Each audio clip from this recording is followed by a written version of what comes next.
Hey everybody, welcome back to Hangar Ready. I'm here again with SpaceCoder, the director of CSS for Atlas Defense Industries, and today we're going to be talking about the logistics and everything around opening base building and stuff like that orgs are going to have to deal with. Just kind of theory crafting what go live is going to look like. SpaceCoder, what are your thoughts when it comes to how important getting infrastructure built as an org is going to be in the opening days of Go Live? Well, first of all, happy to be back on the show. Hello, citizens. I'm the Space Coder, and you probably know me if you're watching this. So, base building. The CAG kind of threw a lot of information at us at CitizenCon, starting Yes, from a lot. sort of elaborating on resource extraction, refining, and generally the mechanics of construction with drones, the different sizes of drones, and kind of the general rework of the Pioneer, or complete reconcept of the Pioneer. Yes, Uh, that was a major change. That was a major change, which a lot of people are not happy about. But I Really? actually, yeah, weirdly enough, when you look at social media, a lot of people are not happy about it. But the Pioneer actually got a huge Massive buff with bump. this. Yeah, I mean, this is a this is light years ahead of what they were showing us back when the Exactly, Pioneer and came out. actually let's start there from an org perspective. Okay. So they moved the Pioneer from that, oh, it lands and it builds a base inside of itself It's a to 3D printer. It's a It's a portable 3D it's printer. it's a mobile base that can build, extract, and fabricate things up to a tank size, I think they said. Yes, yes, it's going to be a So very valuable asset for your orgs. so when you think about it, if you have a couple of these, you can just land on the land claim, start extracting right away. You don't even have to bring anything with you besides the ship.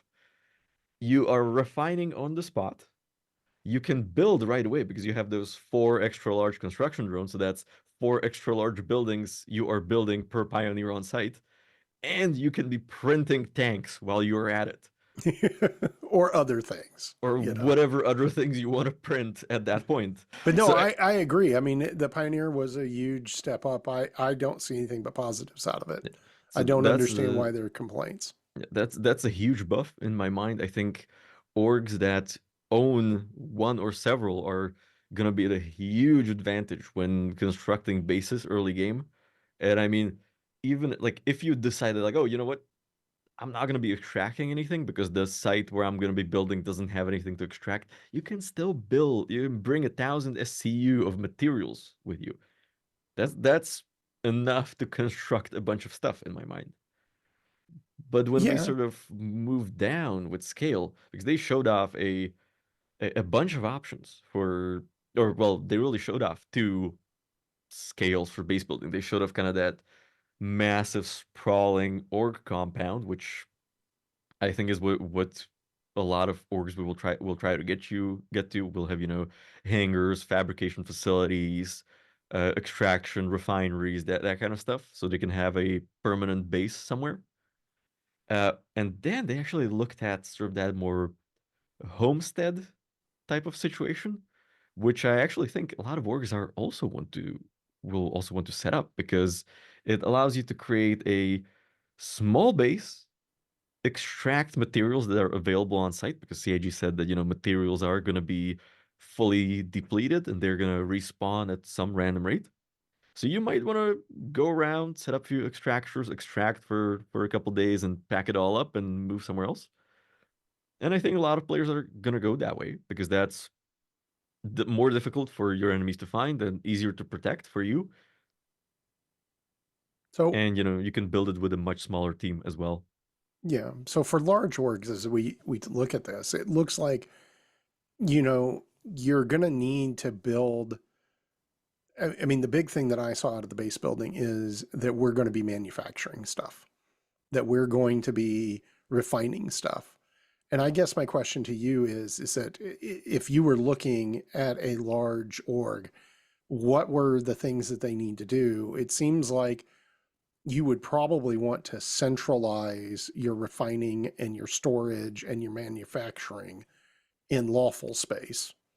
where it would be free from most types of attacks. I would agree. You probably want to have your. I mean, there's nothing wrong with having a refinery in a neutral system or a lawless system, but you kind of have to keep in mind that you don't want to build a facility that's too big because it's going to be expensive, and if you lose it, that's a lot of assets you're losing. But if you want to build like a transient facility, we're like, oh yeah, let's, you know what, we found a big deposit in Nix, so let's build a quick base, put a couple of refineries on there, just so we can refine a ton of ore and bring it out, and scrap it after a couple days. I think that's perfectly valid. But yes, you're correct for large scale manufacture and sort of anything you want to do at scale. You're probably going to want to be in Terra or in Stanton. Stanton is probably the better place for it because I think you have way more connections from there to other places compared to, for example, Castra or even Terra. Sure. And Terra is going to be, I think, extremely expensive to be building in because of its position in the global economy of the UE. Well, we'll have to wait and see. We'll With have to that, wait I and see. don't know. Yeah, I mean, from my perspective, though, I think that the rush for big orgs is going, or for orgs in general, but bigger orgs in particular, is you're going to want to you want to go ahead and drop extractors around as quick as possible on the highest profitability areas inside of safe space. Yeah. Go ahead and get that going as quick as you can. And And then, fortunately, Sage, you're giving us the tools to do that. yes, they Because are. when you think about it, you can have, a four-man team with two cargo ships, like a Cuddy Black or a C1. They can just load up those hover trolleys, just land wherever where they identify resources, and just set up in, maybe in a couple hours. And the most important thing is going to be you don't actually even need to go in and start building right away. You can just have a guy fly in, put down the claim beacon, and be like, cool, off to the next one. Well, yeah, but I mean, you'd immediately want to get in and start setting up your extractors Yeah, and your local warehousing so that they don't stop processing. But from my perspective, sure, the trolley method might work, but I think big orgs are going to bring in bigger assets. They're going to bring in galaxies yeah, or pioneers because the big thing that I saw is that it takes so long with one of the small yeah. trolley versions to build X, and it's going to take a fraction of that to use a single X extra large drone on a Pioneer. Absolutely. I mean, if you are an org of size that can field, Star Lancer builds, galaxies with the build module, or pioneers, you know, I think as ADI we can probably put out 100 pioneers into space, no problem. I don't know that we have that many. They're all limited a little bit. So I mean we have dozens in the org, but and we'll. I know we have over 100 javelins, so I don't think no. I don't think we have 100 javelins. oh No, yes we do. no. Yes we do. We've got a lot. I just don't think it's that many. Um, you've got to remember those things are hull limited, dude. They're more rare, but uh, I know how many CIG sell per year, so and I know how many get grabbed up by ADI members every year. sure. But I mean, so pioneers are going to be a little bit rarer. I agree. Galaxies and the Star Lancers will be the more workhorse. But from my perspective, you fly in, a Pioneer, you drop it down, and it starts building your maintenance and your power and that kind of stuff, and then immediately starts to go in on the extractors. And the whole time you're flying in, Cutlass or whatever Yeah, fits on that pad so that you can bring in more material. absolutely. The Um, big advantage on the Pioneer is that as soon as it lands, it can start extracting as well. So sure. if you have a particularly lucrative resource area that you want to start exploiting immediately, that's probably what you want to prioritize for the Pioneers. And then, Yes. the lower profitability areas or areas that are maybe there is not an extraction significance, like maybe there's like let's say there's not a deposit of some metal, but oh, there's a cave entrance on here and there's like rare minerals in that cave. we want to claim that and make sure nobody goes into that cave to pick up that mineral. Sure. But No, that's going no, to be lower priority. You can fly a couple guys with hover trolleys to build a few turrets and shoot at everything that moves. So it's going to be a lot of logistics, a lot of organization, and a lot of sleepless nights for whoever's going to be in charge of the division that's going to be in charge of this. well, and also for the person that's going to be in charge of the division that protects those people. Well, I'm hoping to be the director of neither of those when this happens. um, no, but I think that, having a game plan, and obviously we're theory crafting right now, but as we get closer and closer to go live, having a game plan so that you're ready to take advantage of that, because I think you're right. It's going to be a rush out, buy claims, or drop claims, um, get and then start immediately starting to get the resources going as quick as you can Yep, to start to build up your infrastructure, because the big orgs, that's one of the huge advantages that they're going to have in the game, is that they're going to be able to do major projects and have almost 24-hour coverage for yep, that first couple of weeks, where you're absolutely. able to prioritize those and get, because the first to show best dressed kind of thing is where you want to be. Yep, You want to be one of the first groups that are able to manufacture, a Hornet an hour or something, or some ship an hour, and have, a weekend have the ability to construct, medium sized ships, and into the first month be have a space station overhead where you're knocking out Idrises and yep, absolutely. Polarises and stuff. So Yeah, I agree. And I think we're gonna get a lot of opportunities for practice. Maybe not on the grand scheme of sort of 1.0 live release, but I think we're gonna get a chance to test out how fast can we fly in and set up a base and start extracting, how long that's gonna take us. That's one of the big things I'm looking forward to. Because I remember many years ago when you were running a tabletop that was specifically this scenario. It was like, yep, yes. you got to fly in there, build this many facilities, this many landing pads, and how long is it going to take you while Jay tries to ruin everything. I was in the Hey, peanut gallery. I was a team lead, and yeah. we had the bingo, and I heard the dice rolling. Back in the day. Well, I mean, I think I just tabletops gave help. PTSD to every senior staff in ADI watching this. Yes. I mean, at the end of the day, tabletops help you organize your thoughts on what the priorities need to be, the outside of the game mechanics. Yeah, The game mechanics are the game mechanics. You can't control that, but sitting down and having a tabletop with your leadership so that they get the right thought process on, here's what the priorities are, here's what I should be paying attention to, here are the things that I need to, how do I manage multiple things happening simultaneously? yeah. It was a real thing. And, we'll tabletop, as soon as we have more information on this, we'll Yep. sit down and tabletop. Okay, Oh, can what I help is you the write the first, rules? huh? Can I help you write the rules? No. But well, because again, the rules don't matter. The rules are the game. Those may change. The key thing is to think through logically and focus on the things you need to be focused on, and not get your attention pulled off on things that don't matter. That's what Right. tabletops are for. Yeah. And the I think we'll end up doing that. I mean, we are already starting to spitball ideas of what we think we need in general terms and how we think we need to do it. And, and the question is timeline, because until you get this stuff in game, you're not going to know what the Yeah. timeline looks like.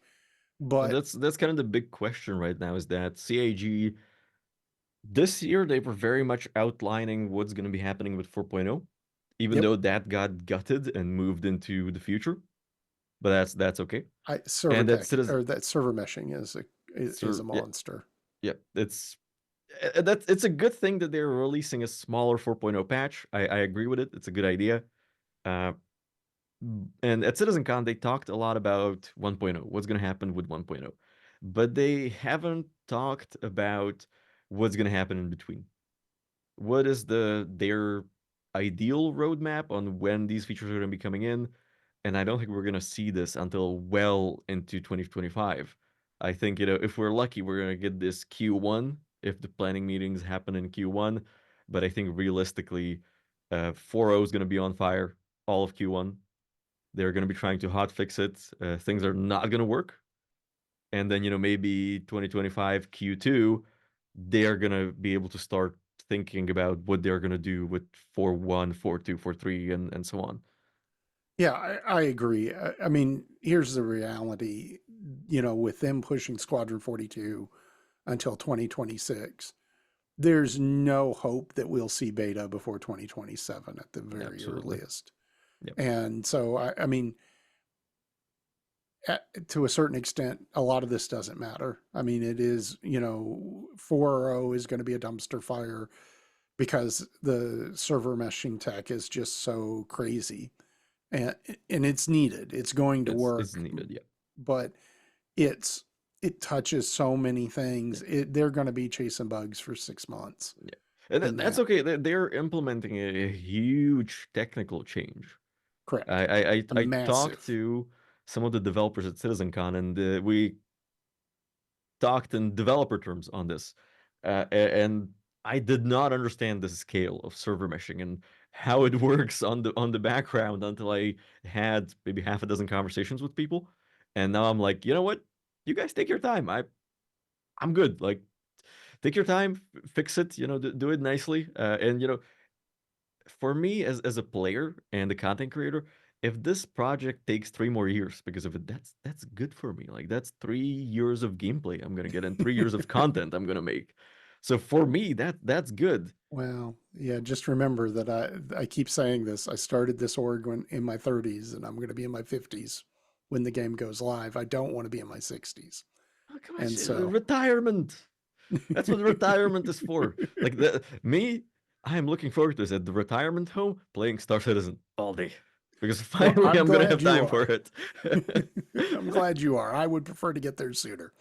But no, back on to ask. From my perspective, the key thing is that the orgs are going to have to start really, as we get closer and closer to beta, are really going to have to hone in on what does that initial 30-day push look like? Yep. What are your goals? What are the things that you're going to be able to accomplish? Because I think there's, the orgs that win that first 30 to 60-day race are going to be powerhouses for the next 3 years after go live. I And mean, so when you think about it, the interesting comparison or parallel you could draw here is Foxhole. I don't know if you've played Foxhole, I haven't. but the premise is kind of similar. They have sort of wars that reset every I don't know how many days, and each of the factions has to set up their industry, their fortifications, and kind of manage the global war effort at the same time. And they do resets, and it happens that you don't have a single faction winning over and over because, oh, one faction pushes for the win and they're like, okay, you know, we're gonna take a break, but we're not gonna have this. We're gonna be go live and no resets from that Yes. moment on. And So so the big boys that get in and get in good are going to be legs up for months or yeah, years. yeah, whoever can get in first and get dug in and actually, you know, climb up in the rankings, capture all the resources, have the bases built up, and have the people to manage them moving forward, they're good. They don't have to worry about much. They can go back and play the main story. Well, and I think we're going to have to play the main story to get citizenship to be able to buy things. I think that's going to Absolutely. be the big bottleneck that we're going to see is this rush to. You're going to have to chew gum and walk at the same time. You're going to need people Yeah, rushing that through. that could be a big thing CIG could use to throw a grenade into everybody's plans. That like, oh yeah, you can't claim land in lawful systems unless you're a citizen, and then all the big orgs would be racing for citizenship, so they could actually claim that lawful land. But I don't think CIG are going to do this because they already sold the land claims. Well, and some of us are sitting on a bunch of land claims so that we will be able to use. Yeah. And So so, even if with that limited number of land claims, if you pool them together, you're still gonna capture a lot of land anyway, regardless of Correct. being a citizen or not. Uh, Plus, we will see what it's gonna look like with, oh yeah, if you played Squadron, you're gonna be a citizen right away. Correct. So, uh, So yeah, but there'll be, but bigger orgs will be in a better position to deal with absolutely. that because, you know, they'll have the ability to set up leveling parties or Yep, citizenship parties of, hey, yep, you know, Thursday night we're gonna get together and we're gonna start at this point, and then we're just gonna run 30 of us through as yep. far as we can get, And and I then mean, we Friday, already, we as ADI we already have practice at this. We did this in New yes, World, yes. and we got pretty far on that server we were on in, Well, I the mean, first month. we captured one of the first cities, Yeah, you know, within the first couple, under a week. It was just and a few yeah, it was days. very fast. We had a bunch of people be sort of end game content in the first couple days, Yep. just by nonstop playing. So yeah, we have some practice at this, and this is a great opportunity offered to us by other games. Yeah. Teamwork is what's going to make the difference there. Yep, So I think that kind of gets us to a stopping point. yep, Space Coder, I'd like to thank you for sitting down with us. Guys, please check out this other video where we interview Havoc about what he thinks is coming in Star Citizen.